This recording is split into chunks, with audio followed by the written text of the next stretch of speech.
The evening air was thick with tension as a struggling black single dad walked along the quiet bridge, his heart pounding, clutching the worn straps of his work bag, when he spotted a young woman perched dangerously on the edge, tears streaming down her face, her body trembling with despair. Without thinking twice, he called out, his voice raw with emotion, "Don't jump!"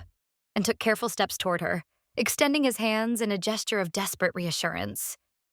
The wind whipped around them, tugging at her hair and clothes, but he stood firm, speaking softly about hope, courage, and the possibility of a tomorrow that could be better.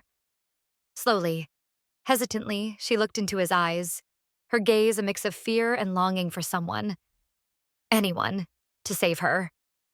With every ounce of empathy he could muster, he inched closer, gently grabbing her hands until finally, with a trembling sigh of relief, he pulled her back from the precipice.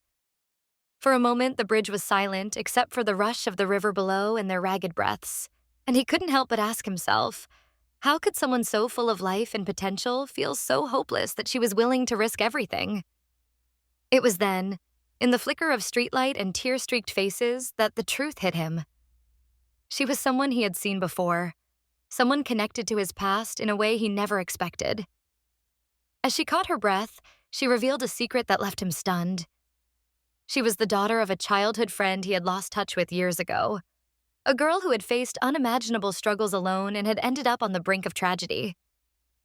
The dad felt a rush of protective instinct, empathy, and disbelief all at once, realizing that the small act of reaching out had not just saved a life, but reconnected him with a part of his own history he had never expected to confront. By the time the police and paramedics arrived, he had already wrapped a blanket around her shoulders, whispering words of comfort, and in that moment, the bridge was not just a place of near tragedy. It had become a space of hope, human connection, and an unexpected reunion that neither of them would ever forget.